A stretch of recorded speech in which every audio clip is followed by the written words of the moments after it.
All right. Thank you again so much for tuning in to my summer read aloud series. I hope you are enjoying your summer or whenever you're watching these videos. I'm doing this series to show you um, that basically reading is important to me. I really enjoy diving into a new setting, a new part of the world, a new adventure, and all the different things that you can learn from reading a variety of different stories. So this one is going to be a longer read. So I'm going to do this over a series of videos. I want you to stick along with it because I think it's a really good book. I've really enjoyed reading it and just getting this perspective. It is called Wishtree by Catherine Applegate. Really good story. Not so many pictures as the books that I've read previously. And again, this was a longer one, so just tune into each part uh, as we read along. Thanks so much again for tuning in. Let's get to it. It's hard to talk to trees. We're not big on chit chat. That's not to say we can't do amazing things you'll probably never do. Cradle downy owlets, steady flimsy tree forts, photosynthesize. But talk to people? Not so much. And just try to get a tree to tell a good joke. Trees do talk to some folks, the ones we know we can trust. We talk to daredevil squirrels. We talk to hardworking worms. We talk to flashy butterflies and bashful moths. Birds, they're delightful. Frogs, grumpy but good-hearted. Snakes, terrible gossips. Trees, never met a tree I didn't like. Well, okay. There's that sycamore down at the corner. Yakety, yakety, yak. That one. So do we ever talk to people? Actually talk? That most people-y of people skills? Good question. Trees have a rather complicated relationship with people after all. One minute you're hugging us, the next minute you're turning us into tables and tongue depressors.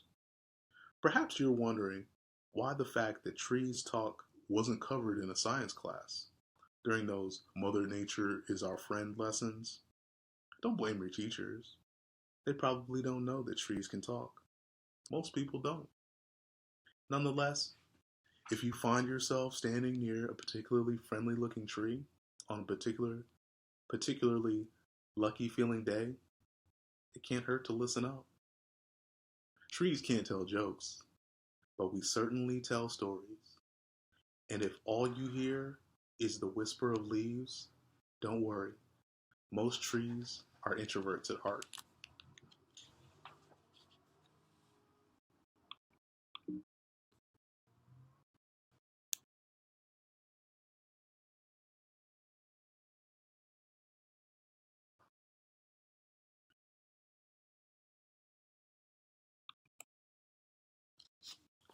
Name's Red, by the way. Maybe we've met. Oak tree near the elementary school. Big, but not too big. Sweet shade in the summer, fine color in the fall. I am proud to say that I'm a northern red oak, also known as Quercus rubra. Red oaks are one of the most common trees in North America. In my neighborhood alone, hundreds upon hundreds of us are weaving our roots into the soil like knitters on a mission. I have rigid, reddish gray bark, leathery leaves with pointed lobes, stubborn, searching roots, and if I do say so myself, the best fall color on the street. Red doesn't begin to do me justice. Come October, I look like I'm ablaze. It's a miracle the fire department doesn't try to hose me down every autumn. You might be surprised to learn that all red oaks are named Red. Likewise, all sugar maples are called Sugar, all junipers are called Juniper, and all boojum trees are called Boojum. That's how it is in tree world. We don't need names to tell one another apart. Imagine a classroom where every child is named Melvin. Imagine the poor teacher trying to take attendance each morning. It's a good thing trees don't go to school. Of course, there are exceptions to the name rule. Somewhere in Los Angeles, there's a palm tree who insists on being called Karma. But you know how Californians can be. My friends call me Red. You can too. But for a long time, people in the neighborhood have called me the Wishtree.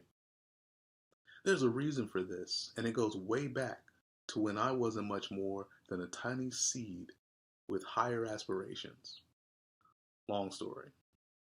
Every year on the first day of May, people come from all over town to adorn me with scraps of paper, tags, bits of fabrics, snippets of yarn, and the occasional gym sock. Each offering represents a dream, a desire, a longing. Whether draped, tossed, or tied with a bow, they're all hopes for something better. Wish trees have a long and honorable history, going back centuries.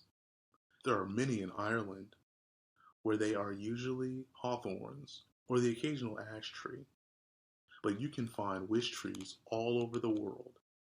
For the most part, people are kind when they visit me. They seem to understand that a tight knot might keep me from growing the way I need to grow. They are gentle with my new leaves, careful with my exposed roots. After people write their hopes on a rag or piece of paper, they tie it onto one of my branches. Usually they whisper the wish out loud. It's traditional to wish on the 1st of May, but people stop by throughout the year. My oh my, the things I have heard. I wish for a flying skateboard. I wish for a world without war. I wish for a week without clouds. I wish for the world's biggest candy bar. I wish for an A in my geography test. I wish for Miss Gentorini weren't so grumpy in the morning. I wish my gerbil could talk. I wish my dad could get better. I wish I weren't hungry sometimes. I wish I weren't so lonely. I wish I knew what to wish for. So many wishes. Grand and goofy, selfish and sweet. It's an honor, all the hopes bestowed upon me, upon my tired old limbs. Although by the end of May Day, I look like someone dumped a huge basket of trash on top of me. As you've probably noticed, I'm more talkative than most trees. This is new for me. I'm still getting the hang of it. Nonetheless, I've always known how to keep a secret. You have to be discreet when you're a wish tree. People tell trees all kinds of things. They know we'll listen. It's not like we have a choice. Besides, the more you listen, the more you learn. Bongo says I'm a busybody, and I suppose she has a point. She's my best pal, a crow I've known since she was nothing but a pecking beak in a speckled egg. We disagree sometimes, but that is the way of all friends, no matter their species. I've seen many surprising friendships during my life. A pony and a toad, a red-tailed hawk and a white-footed mouse, a lilac bush and a monarch butterfly. All of them had disagreements from time to time. I think Bongo is too pessimistic for such a young bird. Bongo thinks I'm too optimistic for such an old tree. It's true, I am an optimist. I prefer to take the long view on life. Old as I am, I've seen both good and bad. But I've seen far more good than bad. So Bongo and I agreed to disagree. And that's fine. We're very different after all. Bongo, for example, thinks the way we trees name ourselves is ridiculous. As is custom with crows, Bongo chose her name after her first flight. It may not be her only name, however. Crows change names on a whim. Bongo's cousin, Gizmo, has had 17 names. Sometimes crows adopt human names. I've seen more Joe Crows than I've seen sunny days. Sometimes they name themselves after things that catch their fancy. Pop Top, Jujubee, Dead Rat. They'll name themselves after aerobatic maneuvers, death spiral, or barrel roll, or after colors, aubergine or beetle black. Many crows opt for sounds they're fond of making. Crows are excellent mimics. I've met crows named Wind Chime, 18-wheeler, and Grouchy Cab Driver, not to mention a few others that are not appropriate for polite company. Down the street lives an aspiring rock band composed of 4 middle schoolers. They practice in a garage. Their instruments include an accordion, a bass guitar, a tuba, and bongo drums. The band has yet to perform outside the garage, but Bongo loves to sit on the roof and sway to their music. Names aren't the only way we differ from crows. Some trees are male, some trees are female, and some, like me, are both. It's confusing, as is often the case with nature. Call me she, call me he, anything will work. Over the years, I've learned that botanists, those lucky souls who study the lives of plants all day, call some trees, such as hollies and willows, dioecious, which means they have separate male and female trees. Lots of other trees, like me, are called monoecious. That's just a fancy way of saying that on the same plant, you'll find separate male and female flowers. It is also evidence that trees have far more interesting lives than you sometimes give us credit for. One thing trees and crows have in common, in fact, one thing all the natural world has in common, is the rule that you're not supposed to talk to people. It's for our own protection. At least that's the theory. I've often wondered if an endless silence is a good idea. There have been many times I've wanted to speak up, to intervene, to help people. I've never said a word, though. That's just the way the world has always worked. Have there been slip-ups? Sure. Mistakes have been made. Last year, I heard about a frog named Fly who'd been napping in a mailbox. All frogs are named after bugs they enjoy eating. When the mailman opened the box, Fly leapt out with a frantic croak. The mailman fainted. He woke up to Fly, who was apologizing profusely, squatting on his forehead. Clearly, a breach of the don't talk to people rule. But as always seems to happen, the incident was soon forgotten. After all, the mailman was absolutely certain that frogs can't talk. Just hearing things, he no doubt told himself. Interestingly enough, he retired not long after the frog incident. In any case, when you consider the number of trees and frogs and otters and wrens and dragonflies and armadillos and everybody else in the natural world, you'd think people would have caught on to our little secret by now. What can I say? Nature is tricky. And people are, well, sorry, but most of you aren't that observant.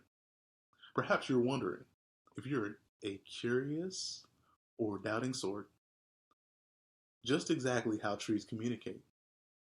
You may find yourself inspecting a nearby ponderosa pine, perhaps, or an aspen or sweet gum, puzzling out the magic.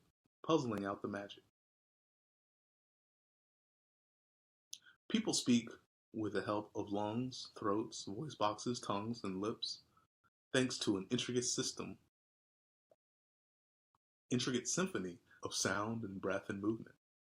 But there are plenty of other ways to convey information. An eyebrow cocked, a giggle stifled, a tear brushed aside. These too are ways you express yourself. For a tree, communication is just as complicated and miraculous as it is for humans. In a mysterious dance of sunlight and sugar, water and wind and soil, we build invisible bridges to connect the world. Frogs have their own ways of connecting. Same for dogs. Same for newts and spiders, elephants and eagles. How exactly do we do it? That's for us to know and you to figure out. Nature, nature also adores a good secret. And I'm going to stop right there. Please make sure to tune in to the next part of the